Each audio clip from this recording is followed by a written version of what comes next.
Hi, everybody, and welcome back to another episode of the Writer's Hive, where we meet bi-weekly to demystify the writing and publishing process. As always, I am joined by Katlyn and Amber. Their links are down below, so be sure to check them out. Today, we are going to be talking about a little bit of a difficult topic. We're going to be talking about what to do once you have carved out that time for writing and then something comes up and your attention is needed other places. How do we deal with distractions when we are in the zone? And also, how do we prioritize things like our hobbies, reading, crafting, etc., and family when we would rather be writing? And I think Katlyn's going to start us off. This is something that I've struggled with, especially over the last year and a half. I used to have specific writing time when kiddo was at school, and then everything happened and I sort of had to refigure out how I wanted to structure my life when it came to writing. I did go through a period where I didn't write for like 2 months because I was struggling with that. And I think while so many horrible things happened over the last year in terms of what came out of it, in terms of my writing, which is a very small part of it, I've sort of learned to roll with a lot of things, a lot of changes. I feel a little more flexible with a lot of things because we don't know what tomorrow is going to bring. So in terms of being interrupted, I have a young child, so that is my life.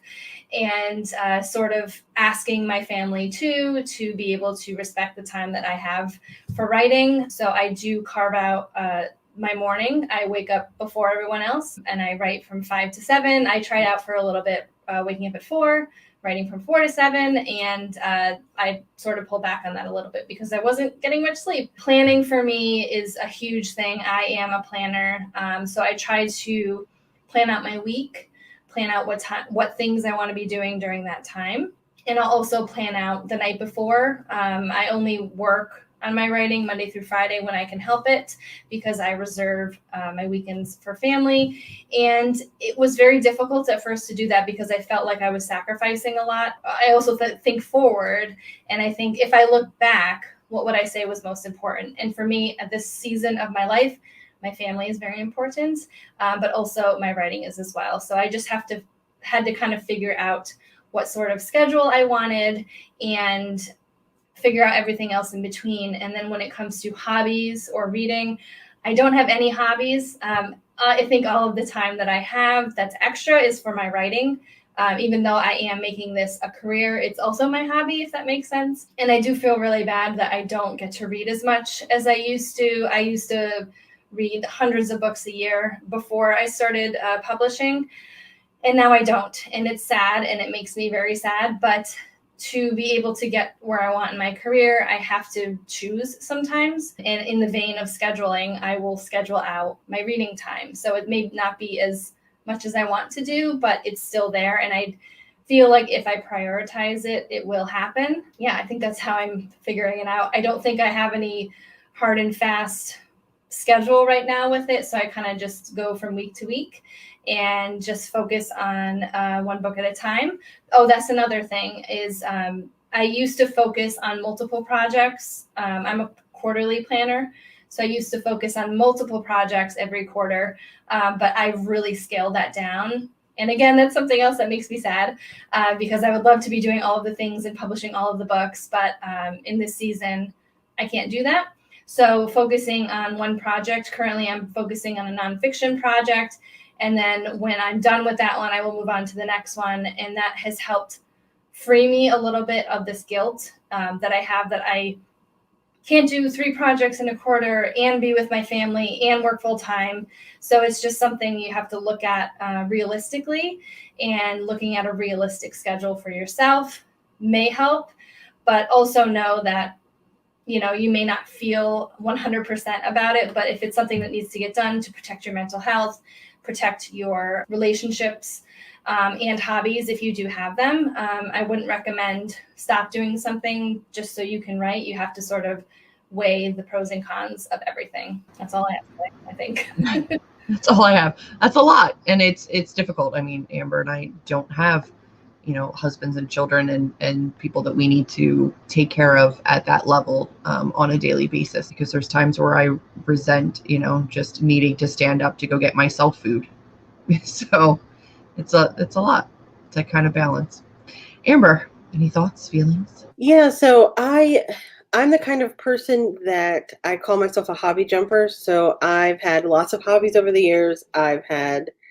I will get really into something like crocheting, for instance. And when I first picked up crocheting, it was before I was really focusing on writing at all. And I went hard and was doing just nothing but crochet and listening to audiobooks. So I was just like flying through books. I was flying through like making blankets and doing all this. And then once I decided to switch my focus on writing, that just kind of went away. And then it's too hot in Texas for like 9/10 of the year to even have like something that's yarn on top of you. It's just too hot.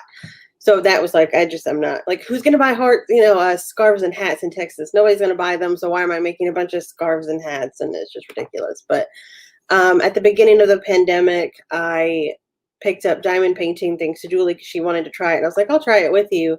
And writing wasn't happening at the beginning of the pandemic. Like my mind just wasn't in that place. So again, I went hard on diamond painting. I was like finishing one after the other, bought a ton of them. And while I still am diamond painting, it's very rare. I do it once or twice a week, maybe, sometimes not at all that week. Depends on how much I'm writing. Because to me, writing is a goal I've had for so long that it has to come first over all other hobbies. And I feel sad a little bit that I have to not necessarily give up hobbies, but just not get to fall into them as much as I normally do, which is fine. Reading for me is really hard to do when I'm writing. And a lot of people say, oh, just read a different genre. And it's like, I can't. My characters are just talking in my brain and like I'm picturing scenes, and there's just so much happening that when I try to read a book, I'm like, I don't care about you right now. I want to think about my characters. Yeah, before I used to read hundreds of books a year, and now I'm down to like 30, 40, 50 a year, depending on what I'm working on, because it just puts me in reading slumps. And I try and I can't. I think the most books I've read this year are all like crafting nonfiction books, just because they're helping me with writing. As far as family, like my mom is, she doesn't live with me or anything right now, but she is disabled and she's on dialysis and all this stuff. So I do have to go to her house on the weekends a lot of time and help take care of her. And sometimes I can feel that resentment of, I just want to write. Like, I just want to sit here and not worry about it and write. But I know that I'll feel guilty if I don't. And I'd rather write without guilt. So just go, and then I can write at night. And I'm very adaptable. So if somebody comes and asks me questions or bugs me, I don't really get upset about breaking my focus. I just answer the question and I can go back into it. I'm grateful that I don't have a child constantly coming in, because I would be like, okay, mommy's working, bye. So part of the topic, I don't know if you mentioned it before, but was how has the pandemic affected, like how has it been a blessing and a curse? And so the blessing, of course, is that I don't have to tell people that I don't want to hang out with them. I don't have to tell people, like I had a built-in excuse, like, I can't see anybody, it's a pandemic. My mom's on dialysis, I can't, I don't want her to get sick, so I don't want to be around anybody. And that was great. People finally quit asking because I'm in Texas and nobody cares. But it was also a curse because I started working from home, and I have one desk. So it has my laptop for play or my writing, and then my actual work laptop at the same desk. And sometimes the thought of spending 9 hours there and then switching down here and spending another 2-3 hours writing, it's just, I can't possibly sit in this desk chair another minute. And so then I have to try to figure out other places to write. And sometimes I'm so exhausted, and I feel like I don't get that separation from hobby or writing to work. And it can be difficult sometimes to write after that. Yeah, I agree with that too, because I do work full-time from home as well. And I work in the same station that I do my writing. And there's always that urge to be like, well, let me just click on this one thing. And then if I see something about work, that'll just send me off the rails.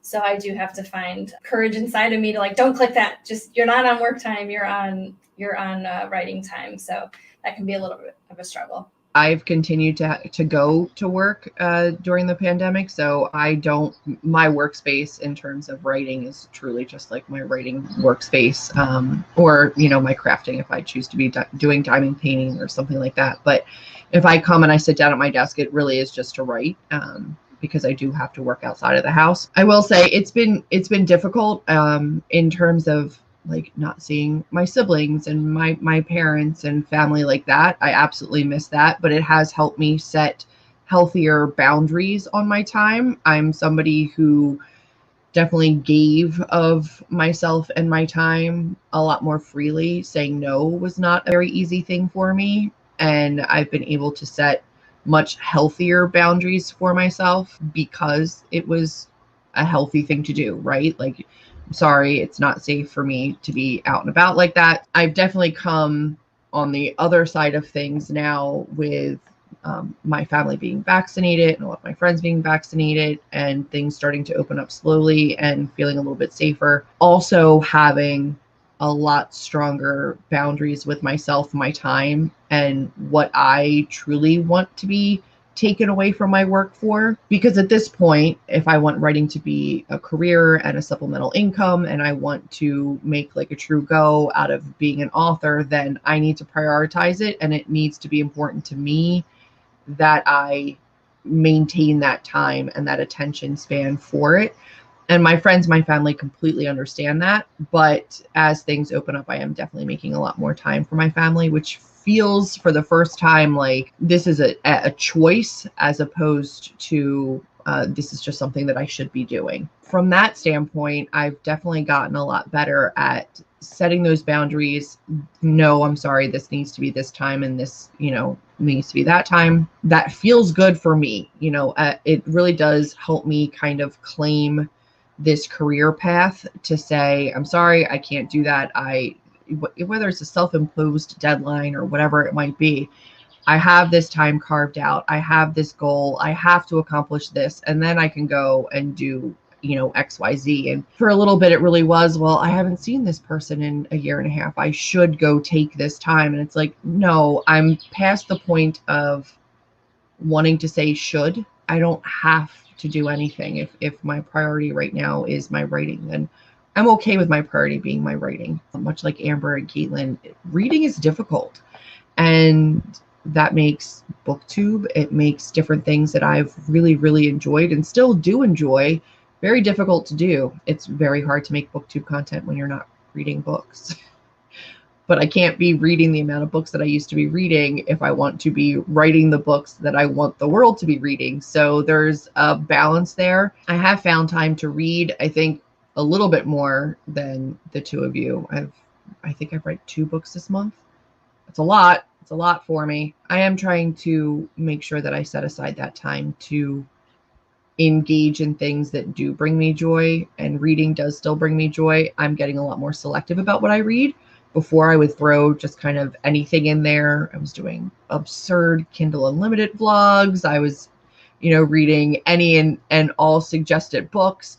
And now I really am at a place where if I don't think you're going to be like a 5-star read, I'm just not stepping away from my work to read it. So I've definitely started to unhaul and get rid of a lot of books where I'm like, I just genuinely, if it's my career goals versus reading this book kind of a situation, then that book's going to go because somebody else is probably going to enjoy it. And I'm just not going to take the time away from my work to read that right now. And I don't think that anybody had kind of said that before. It's one of the things that surprised me most. And I don't know why, because it's pretty natural, right? As your priorities shift, certain things need to kind of fall to the wayside, but I didn't expect to not be reading. I truly didn't. So that has kind of taken me by surprise. And I do still try to find time for things like diamond painting. I used to do like actual cross stitch, like giant cross stitch patterns, and I don't have time for that anymore. So I'm trying to adapt and find time for hobbies. Sitting down to do something like diamond painting does allow me that time to reflect on my story. And that can be something that when I do sit down to write helps me move forward. Whereas reading tends to engross me in another story and take me out of my own and make it harder to put it down and go back into work. I am pretty focused. So if I start off the day with a plan that I'm going to do X, Y, Z, and then something comes up and I don't get to those things, it does upset me a little bit. I'm getting better. It does still upset me. With this past year, focusing on my strengths, focus is pretty high for me as well, focus with a capital F. And that's something I had to deal with, but also because it's relatively high for me, it's okay. Like, it's okay to feel frustrated. It's what you do with that frustration that really matters. Blowing up at other people is not fantastic, but you're allowed to feel your feelings. And especially because writing it's our art, when people mess with that or situations mess with that, it can be very frustrating, but it just depends on, okay, I'm going to, pull up my writer pants and let's do it again tomorrow. And, just try to focus on that moving forward. Well, I think then that wraps up our episode. I hope that you have found some healthy boundaries for yourself and for your time and the things that you choose to prioritize. Leave us some comments down below. Let us know how you carve out your time and prioritize your writing and your craft and your passion. We're always looking to further the discussion in the comment section. As always, if you have any suggestions for topics that you would like to see us discuss, leave them in a comment down below. We will be sure to add them to our list and address them at a future date. And that's going to be it for this episode, and we'll see you in the next Writer's Hive. We did that like in sync. Our like wave was like perfectly in sync. I wasn't looking at the camera, so I had no idea. Welcome back to fucking Nature Planet, Animal Planet here. I just have to make something for the bloopers. You have some blooper things now. Here, there you go. Okay. It's the wrong channel.